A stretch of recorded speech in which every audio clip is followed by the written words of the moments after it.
네, 계속하겠습니다. 갑작스럽게 또 내 폰을 무음으로 해놓는데 진동이 계속 울리면서 아까 전에 연락 오기로 했다가 안 왔던 게 급하게 오는 바람에 그렇게 됐습니다. 좀 이해를 하고요. 어, 지금 라이선스 문제를 이야기하다가 그 특정 아이템을 이용할 수 있는 권리를 제한적으로 양도한다 하는 제한적으로 양도한다는 그 말에 대한 설명을 하려고 그랬습니다. 자, 왜 제한적이라는 표현을 쓰느냐? 전통적인 자료 같은 건 책을 구독을 한다 그러면은 그 책을 구독하는 도서관에서 받아가지고 꽂아놔 놓고 이따가 만약에 그게 2019년 1월 1일자로 시작해가 2020년 뭐 연말까지만 한다. 그리고 2021년부터 구독을 하지 않는다. 해도 2019년에서부터 2020년 연말까지 12월까지 요 자료는 다 있을 겁니다. 그죠? 그건 도서관에서 소장하고 있습니다. 근데 어때요? 2021년 1월 이후의 자료를 구독 안 하기 때문에 그걸 못 받는 건 좋다는 이야기예요. 근데 이 자료까지 깡그리 이용을 못하는 그런 문제가 있을 수 있겠죠. 그러니까 이게 구독을 하는데 제한적으로 양도한다는 표현을 쓰는 겁니다. 그러니까 이 자료에 대한 접근권까지도 이용자들이 더 이상 이용할 수 없는 문제. 그걸 이제 도서관 측은 해결해 줘야 되겠죠. 뭐 2020년 한 10월경에 이용할 때는 분명히 할 수 있었는데 왜 2021년 내년 1월 말입니다. 그때 내가 딱 하니까 이용을 못 한다. 해결해 달라. 그러면은 어쨌든 뭐 우회로를 제공하든 어쩌하든 제공하든가 아니면 다시 이제 구독을 하든가 아니면은 다른 대학 도서관을 경유해가지고 이용해가지고 그 부분만 구해주든가 뭐 등등 어쨌든 이용자의 불편을 최소화시켜야 될 겁니다. 자, 그런 거를 이야기해서 제한적이라는 표현을 쓰는 겁니다. 자, 뭐 그거보다도 이 미 도서관 협회에서 이 라이선스의 계약 원칙 요거를 60쪽에 밑에서부터 7째, 8째 줄 정도의 마지막 문단에서 이야기하고 있죠. 전자자원의 라이선스 계약 원칙을 개발해서 이제 미국 도서관협회입니다. ALA 말이에요. 걔들의 기준으로 사서에게 전자자원의 접근과 이용을 위한 라이선스의 계약 과정에서 협상 지침을 제공하고 협상 과정에서 전자정보자원의 제공자들이 도서관 측에서 중요하게 여기는 문제가 무엇인지에 대해 이해할 수 있도록 하는 데 있다. 그러니까 이게 이제 아무래도 전통적인 자료에 비하면은 새로운 영역입니다. 그죠? 뭐 일종의 블루오션이죠. 그러니까 거기에 대한 경험도 부족하고 거기에 대한 어떤 계약 경험도 없고 하니까 요러요러한 협상 지침을 제공하고 또 일방적으로 얘네들이 뭐 비싼 비용을 요구한다든가 출판사 측에서 더 많은 비용을 제시할 시에 이와 같이 행동을 해라 아니면 컨소시엄을 형성해라 등등 그런 이야기를 하는 겁니다. 라이선스의 문제 요 파트였어요. 그 다음에 61쪽에 구독 컨소시엄입니다. 뭐 이것도 아까 전에 이야기했던 그 내용이죠.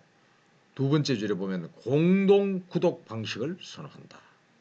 그러면 어쨌든 우리 학교의 도서관 사서 경북대, 영남대의 도서관 사설 중에서 좀 경험이 많고 또 그러한 거에 대한 어떠한 도움을 받을 수 있는 또 다른 루트를 알고 있다 그러면은 그 세 개 대학이 동시에 혜택을 볼 수 있겠죠. 뭐 그 3개 대학이 컨소시엄을 형성했을 때 이야기입니다. 더 많은 대학이 했을 때는 물론 또 달라질 것이고요. 그 다음에 이제 컨소시엄을 형성하는 이유가 두 번째 문단에 나옵니다. 기본적 형성 원인이 어떤 거냐. 자, 위에서부터는 총 한 8째 줄 두면 되겠고요. 첫째 해가 나오죠. 가상 종합 목록을 통해 기존 장소나 자원을 공유함으로써 자원의 이용을 극대화할 수 있다. 가상 종합 목록입니다. 그러니까 우리 전통적으로 가지고 있는 물리적인 형태의 자료가 아니고 가상 종합 목록을 통해서 기존 장소나 자원을 공유하는 거예요. 그래서 이용을 극대화할 수 있다. 그리고 우리가 구독해가지고 경북대나 영남대에 제공할 수도 있고 우리의 이용자가 원하면은 경북대가 가지고 있는 자료를 우리가 구해서 사서들이 제공할 수 있다. 그런 이야기죠. 물론 그걸 연결 루트로 만들어주는 게 제일 편하지. 그걸 일일이 전화 받아가지고 이러이러한 자료를 구해주세요 해가지고 사서가 거기에 매달리는 거는 바람직한 일은 못 됩니다. 그런 루트를 제공해가지고 이용법을 가르쳐주는 게 좋겠죠. 둘째, 자료 구독에 대한 가격이 공동 구매 가격으로 적용되기 때문에 회원 도서관의 운영 비용을 효율적으로 활용할 수 있다. 당연히 그렇겠죠. 이용자들이 그와 같은 문제에 대해 자세히 알 수는 없지만은 어쨌든 그 사서들이라든가 이 관리자들이 공동 구매 가격으로 적용되기 때문에 비용을 효율적으로 활용할 뿐만 아니라 절감할 수 있겠죠. 세 번째 뭡니까? 이게 이제 출판사나 뭐 공동 구매력으로 압력을 가할 수 있기 때문에 당연히 정보 구입 비용의 상승률을 억제할 수 있다. 우리 저 왜 운동화를 원숭이한테 신기는 거 그런 이야기를 하죠.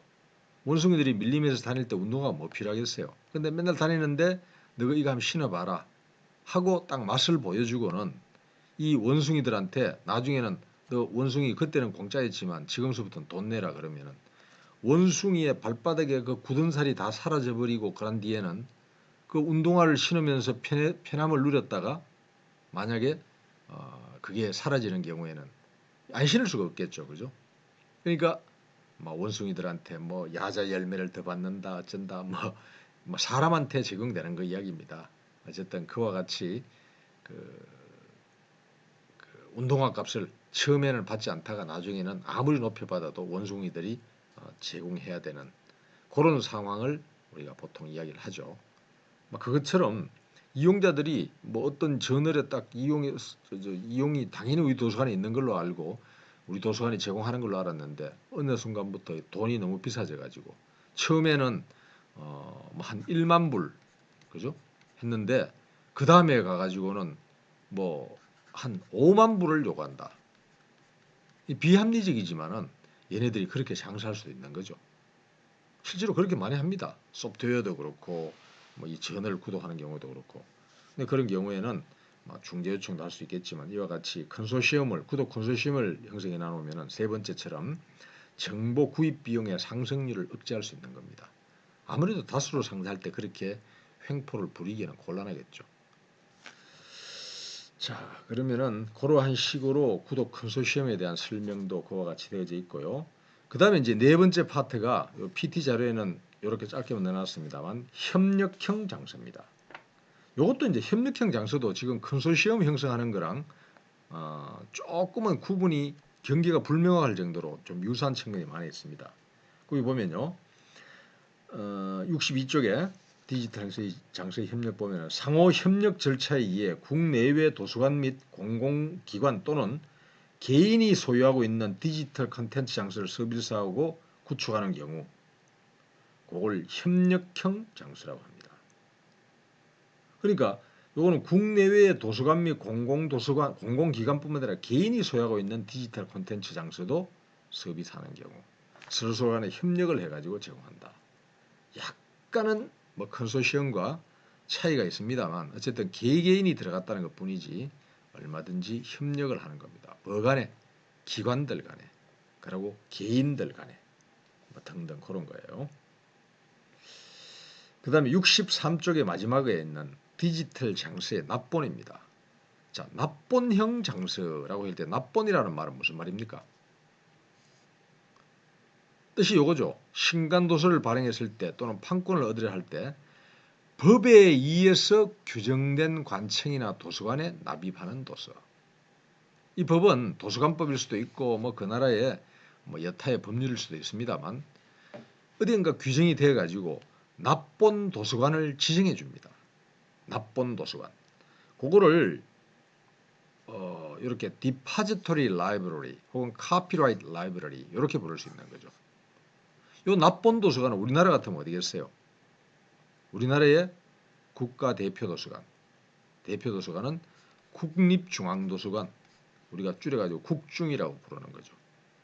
이 국중 같은 경우는 우리나라에 생산되는 특히 ISBN을 부여받은 책은 전부 다 이 국중에다가 두 권 정도씩 납본을 하게 되어 있습니다. 물론 납본 보상금 있습니다. 공짜로 그냥 보내라 그러면 그것도 곤란하겠죠. 이 국중에다가 보내가지고 이거는 2020년에 생산된 자료로서 우리가 보관해둔다. 물론 장수량은 어마어마합니다. 그래 그 보존 공간도 많이 차지하고 하는데 디지털화 되어져서 오늘날은 그러한 부담을 좀 많이 줄이고 있는 중이죠. 아니고 모든 게 인쇄분 형태로 과거처럼 계속 생산되다가 뭐 또 급증할 수밖에 없죠. 뭐 생산되지는 자료의 양이나 연구자들이나 글을 쓰는 사람들의 숫자가 많아지니까 그러한 것을 다 아날로그 형태로 복원하려 그러면 아마 국중과 같은 건물을 지금 뭐 한 서너 개 벌써 더 지었고 한 10년, 20년마다 또 한 몇 개씩 더 지어야 될 정도일 겁니다. 그 정도로 장설량이 많아져 가는 거죠. 자, 이 ISBN을 부여받았으면 전부 다 국중에다 자동적으로 해야 됩니다. 그래서 여기에 다 요거는 누구를 위해서 63쪽에 디지털 장세의 납본의 두 번째 줄 봐봐요. 다음 세대를 위하여 보존력을 제고시키는 거 이게 목적입니다. 현재 우리는 서점에 가면 구하든가 도서관에 가서 이용할 수 있습니다. 그렇지만 세월이 좀 지나면은 그게 다음 세대까지 무난히 전해질 가능성은 희박합니다. 특히 디지털 장세는 더 그렇죠. 자, 그래서 그보다 한 세 줄 밑에 보면은 당대는 물론 후대가 자료에 접근하고 이용할 수 있도록 지식 문화나 유산을 보존해야 된다. 이를 위해 실천적인 수단으로서 가장 강력하면서도 실효성이 높은 제도적 장치. 그게 납본 도서관 제도입니다. 납본 제도입니다. 영어로 디파짓 카피 혹은 legal deposit이라고 해요. 디파짓이란 요 말은요. 원래 은행에 예금하는 것도 디파짓입니다. 예금이죠. 이 돈 나중에 인출하는 걸 위드드롤이라고 그러죠. 디파짓 앤 위드드롤 그러는데 돈을 예금하는 것도 되지만은 납본하는 거, 맡기는 거. 맡기는 게 아니고 이제 주는 거죠. 납본 도서관에. 우리나라에서는 이 납본 도서관이 국중만 하는 건 아니고 국회 도서관도 일부 하고 있습니다. 학위 논문 같은 거. 학위 논문, 석사학위 논문, 박사학위 논문. 오늘날은 뭐 석사학위 논문이 이제 서서히 사라져가는 추세입니다만, 뭐 궁극적으로는 그래 돼가요. 선진국에서 석사학위 과정에서 학위 논문을 굳이 요구하지 않습니다. 여러분들이 한 20년 선배 같으면은 석사학위 논문은 물론이지만 학사학위를 받기 위해서도 이 학사학위 논문을 써야 됩니다. 그러니까 지금 여러분들은 대체로 2010년대 중반 학번일 텐데요. 2000년대 초반 학번 혹은 2000년대 초반 학번부터 없어졌을 거예요. 그지? 그리고 1990년대 후반 97년, 98년, 99년 요 정도의 학번은 97, 98, 99 학번 요 정도까지는 학사학위 논문을 제출했어야 했습니다. 오늘날은 학사학위 논문은 너무 형식적이고 필요 없으니까 20여 년 전에부터 없어졌고 석사학위 논문도 서서히 없어져 가고 있습니다. 필요한 건 역시 박사과정에서 연구를 위한 논문을 쓰면 된다. 해가지고 박사학위 논문 중심으로 가고 있는 중이죠. 근데 이 학위 논문은 어디에? 국중이 아니고 국회 도서관. 여의도에 있는 거 있죠. 국회. 그 싸움 잘하는 친구들이 그곳에 많이 있습니다. 뭐 말로서 싸움하고 정책으로 싸움하면 좋을 텐데 그게 아니고 당리 당략 개개인의 이익을 위해서 참 많이 싸우더라고요. 그 국회 도서관 이 학위 논문은 이러한 납본 제도를 갖추고 있습니다. 각 대학에서 생산되어지는 석박사 학위 논문은 그곳에 무조건 다 가게 돼 있어요. 자, 그런 식으로 이 납본 도서관이 국중만이 유일한 건 아닌데 누구를 위한 거? 다음 세대를 위해서 또 후대를 위해서 후대가 자료에 접근할 수 있도록 한다. 그런 식으로 이야기되어 있죠. 그 다음에 이제 우리 교재의 64쪽 그게 이제 2장의 마지막인데요. 디지털 장세의 납본은 디지털 납본 시스템을 통해서 업무가 수행돼야 된다. 라는 말이 두 번째 문단에 있고요. 그 다음에 그거는 그렇게 안 중요한데 두 번째 문단 거기 보면은 디지털 납본 시스템 해가 관란에다가 디지털 리파지토리라고 해놨죠. 그러니까 리파지토리라 하는 거는요. 디파짓이라는 거 아까 뭐라 그랬어요? 여기에 예금이란 뜻도 있지만 납본이란 뜻이 있다 그랬죠. 거기에 디파지토리 ARY 요거를 붙여가지고 디파지토리 저장한다, 축적한다. 요 용어로 많이 쓰다가 오늘날은 이 D 대신에 R을 많이 씁니다. repository 정보 저장소라는 의미입니다. 그러니까 데이터베이스랑 개념은 비슷한데 이제 무형의 그 물리적이 아닌 가상의 자료를 저장하는 곳, 디지털 도서관에서 많이 활용되는 용어입니다. repository. 요거 저 디지털 도서관론이든 뭐 저 앞으로 유비쿼터스 도서관 관련의 자료라든가 이런 데서 자주 많이 등장합니다. 그래서 repository 원래는 막 창고나 박물관이라는 뜻이죠. 창고나 박물관 뜻이고 어떤 용기, 물건을 담는 용기 같은 경우도 repository인데 요거는 특히 오늘날 저 무형의 자료들, 가상 자료들 요런 거를 축적하는 저장소라는 의미로 많이 씁니다. 박물관이나 이런 데 쓰긴 써요. 리파지토리라고. 근데 박물관은 99% 뮤지엄이라고 쓰죠. 그죠? 자, 그거는 리파지토리 단어 나오는 게 알아두고요. 그 다음에 이제 이 두 가지 차이점 봅시다. 자동 제출과 자동 수집. 요 두 가지. 둘 다 자동이라는 게 들어갔으니까 자동적으로 하는 건데 어떤 식으로 하게 하느냐. 요게 64쪽의 밑에서 네 번째 줄부터 합니다. 자동 제출 납본 요거는요. 디지털 콘텐츠의 생산자가 납본 시스템에 콘텐츠를 직접 지출해서 납본하게 하는 행위. 누가? 행위자가 제출하도록 강제하는 겁니다. 자동적으로 제출하는 거예요. 그러니까 요거는 행위자가 누구냐 하면 아무래도 저자나 출판사가 되겠죠. 그 자료를 생산한 저자나 출판사 말입니다. 걔네들이 이거 안 하면은 출판 안 된다 해가지고 뭐 강제로 하게 하는 거죠. 어쨌든 이건 그래도 자동 제출인데 자동 수집은 이거보다 더 쉽게 되어 있습니다. 자, 지금 후기 맞아 보면요. 밑에 세 번째 줄 자동 제출은 자발적 납본이든 여기 첫 번째 경우고 두 번째 의무 납본이든 요걸 통해서 해당됩니다. 뭐 그 차이는 알겠죠? 자발적으로 지가 내는 건데 뭐 자발적으로 한다기보다는 어쨌든 요런 의무적으로 네가 요러한 거 납본해야만 네가 ISBN 부여받고 ISBN 받은 그거를 통해 가지고 네 자료가 미래에도 전송될 수 있다 하는 걸 안내해 버리면은 뭐 자발적으로 안 하고 뭐 의무지만은 그걸 자발적으로 하게 되는 거죠. 그래서 그게 두 가지 경우라고 되어 있지만 그거는 좀 애매모호합니다. 어쨌든 자발적 납본이든 의무 납본을 통해서 이루어지는 게 이 자동 제출이라면은 두 번째 자동 수집을 봐봐요. 요거는 시스템상으로 자동으로 납본하게 하는 겁니다. 요거는 좀 더 자동이 강한 완전 자동 납본입니다. 특히 디지털 자료 같은 경우는 납본 대상을 파악하는 시스템상으로 요런 게 떴다 그러면 웹상으로 뭐 인공지능을 활용하든 아니면은 요런 자료가 생산되어졌다 하는 것을 시스템상에 딱 올려두면은 그게 저절로 수집이 되어져 가지고 국립중앙도서관이 주체가 돼 가지고 대부분 그렇죠. 이 자료를 납본을 받아 가지고 후대에 전송하는 겁니다. 왜 웹상에 떠가지고 있으면 후대에 아무나 이용할 수 있는 거 아니냐? 그거는 지금 현재에서부터 한 10여 년, 길어야 한 20년 내의 이야기지.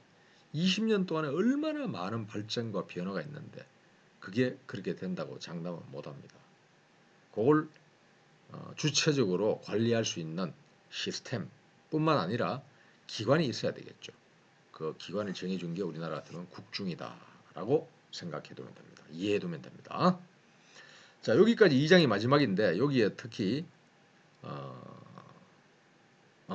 뭐 과제물 요거를 이제 한 번 더 짧게만 이야기를 하고 2장을 완전히 마치도록 하겠습니다. 자, 2장에 지난 시간에 자료 올렸는 것 중에서 3개가 있었는데 그중에 두 번째였을 겁니다. 거기에서 4개의 과제물에 대해서 상세히 설명을 했습니다. 학부에 있는 여러분들은 막 크게 문제는 없을 텐데 그래도 지금 자주 여러분들도 볼 수도 없고 나도 지금 여러분들 자주 못 보지만은 지금 코로나 학기 같은 경우는 여러분들 간에도 또 이 커뮤니케이션이나 교류가 좀 활발해지기 힘듭니다. 그래서 또 추가로 조금 설명을 하고 요 과제물을 하면서 이제 여러분들 간에 그걸 나한테 이제 묻는 거를 이메일로 이제 뭐 묻든가 그렇게 하라고 그랬습니다.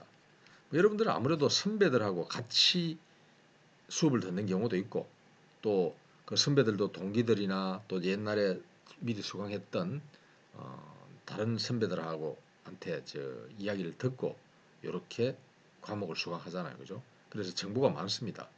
근데 뭐 지금 이거 2급 정사서 과정에도 내가 내용을 하는데 이거는 물론 내용이 조금 여러분들하고 다릅니다. 조금은 더 쉽게 설명하면서 어쨌든 이 책 전체를 한 학기에 다 합니다. 그러다 보니까 좀 더 그쪽에 어려움이 많은데 그 사람들이 이야기한 거, 그거 질문한 거, 그걸 중심으로 조금 설명을 더 하면요. 이 표준화 관련 과제물 요거 반드시 해야 됩니다.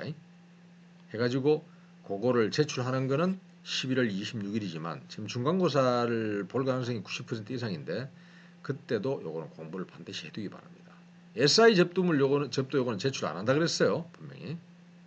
그다음에 세 번째, 네 번째 과제물. 요걸 하는데 특히 여러분들이 좀 어려움이 많이 있어요. 특히 코로나 학기에. 그렇지만은 이제 3355 모여가지고 뭐 좀 거리를 충분히 두고 마스크 쓰고 의논해가면서 그렇게 하는 게 좋을 겁니다. 여러분들이 그런 면에서 훨씬 유리합니다. 뭐 사석여건이나 뭐 이런 직장생활 하는 사람들은 좀 많이 어렵거든요. 그래서 세 번째 과제물 같은 경우는 이제 그렇게 의논을 해가지고 이런 도서관에 직접 찾아가기도 하고 전화도 하고 뭐 이렇게 해가지고 이러한 거를 반드시 해주기 바랍니다. 다 자세히 설명은 안 하겠어요. 시간이 많이 걸리니까. 그 다음에 네 번째 거 요걸 하는데 여러분들은 뭐 지금 잘하는 것 같아요. 근데 거기에서 물어왔던 거 대표적인 걸 하나 여러분들 설명을 하면요. 뭐 어쨌든 요거 저자명만 제목에다가 적어두고 본문에다가 이런 걸 넣어주는 거 이런 거를 잘 하고 있던데 여러분들은 이미 이 구독 비용이라든가 이런 걸 잘 살펴봐야 된다 그랬죠. 그 다음에 이제 정보 자료의 종류에 있어 가지고 도서 자료, 비도서 자료, 시청각 자료 이렇게 구분하는데 도서 자료와 비도서 자료 헷갈리지 않기 바랍니다. 이번에 정보 시스템이라든가 이런 과목에서 상세히 이야기를 했는데 아니어도 다시 한번 이야기하면 인쇄 자료가 전부 다 도서 자료가 아닙니다. 비도서 자료는 비인쇄 자료가 아니고 도서와 형태가 다른 거지만 인쇄 자료입니다. 비도서 자료도. 분명합니다. 다음에도 이야기합니다. 종이에 기록되어 있지만 인쇄 자료가 맞아요. 근데 이게 도서와는 다른 형태다. 예를 들어 연속 간행물, 지금 저널 같은 거, 잡지 같은 거 다 이런 거잖아요, 그죠? 자, 요거 원래 항상 비도서 자료고 기관 간행물, 고문서, 파일 자료, 뭐 등등 이런 거 전부 다 비도서 자료입니다. 거기에 대한 비용이라든가 이런 거 헷갈리지 않기 바랍니다. 시청각 자료는 별도로 이런 게 있고요. 그 다음에 하는 거 사이트라든가 이런 거 여러분들은 뭐 이미 잘 아는지 많은 질문은 없었습니다. 그래 이렇게 되어 있는데 내가 참고로 하나 여러분들이 아니고 이 사서교육원생 중에 한 사람이 이런 식으로 질문을 해왔어요.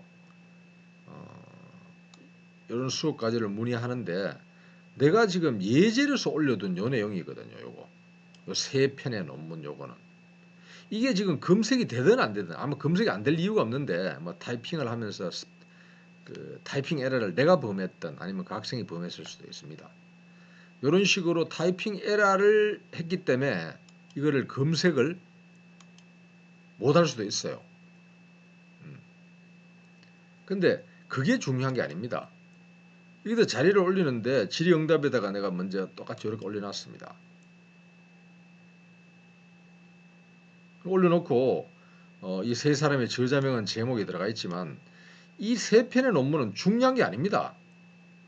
이거는 예제로서 드러나는 거지 이걸 검색을 한다고 그러고 이게 찾아봐도 있니 없니 이런 소리 하면 참 곤란하다는 이야기입니다. 그리고 우리나라 사람이 지었어도 영어로 선택된 논문은 괜찮습니다. 그리고 중국어든 막 일본어도 여러분들이 자신 있으면 해도 돼요. 독일어든 프랑스어든 그런 거 하려고 그러면은 사전에 그 논문은 해도 되겠다 안 되겠다 하는 걸 나한테 이메일로서 확인을 해주기 바랍니다. 그 이야기였어요. 근데 이거를 그 학생 같은 경우는 이렇게 이제 쭉 올려놨는데 내가 내준 요 세 편의 논문 이 세 편의 논문 이거 가지고 하는 줄 알고 질문을 해왔습니다. 그리고 뭐 폰 번호도 안 남겨놨길래 내가 행정팀 연락해가지고 폰 번호도 알아가지고 통화를 하고 뭐 그렇게 했습니다만 또 수업 시간에도 강의 자료 찍으면서도 그곳에다가도 그렇게 이야기를 해줬어요. 자, 근데 어쨌든 여러분들은 막 그 정도로 그런 건 아닌데 아직 안 낸 사람들이 꽤 많이 있습니다. 지금 여기에 36명밖에 안 되니까 한 3분의 2도 채 안 냈네요. 그죠? 한 60%밖에 안 냈으니까 빨리 그 서지 자료 뭐를 올려야 되는 건 알 겁니다. 그거를 선정하고 자리를 잡아놔 놓고 그걸 또 뒤에 있는 사람들 앞에 있는 사람들하고 안 헷갈리게 변경을 함부로 안 해줬으면 좋겠어요. 자, 그거는 너무 자세히 이야기하지는 않겠습니다. 다시 이야기하려고 그러면 시간이 많이 걸리니까. 그죠? 자, 요거 관련해 가지고 질문을 이메일로 남길 때는 반드시 여러분의 폰 넘버 같이 남기는 거 잊어버리지 말기 바랍니다. 이 학생도 안 남겼던 것 같아요. 그래서 내가 좀 애로사항이 있었죠. 맞아요. 없었습니다. 그걸 다시 한번 더 이야기하겠고요. 잠시 쉬었다가 이제 3장 디지털 객체 관리 여기 내가 띄워두긴 했습니다. 자, 요거를 하도록 하겠습니다. 자, 좀 쉬었다 합니다.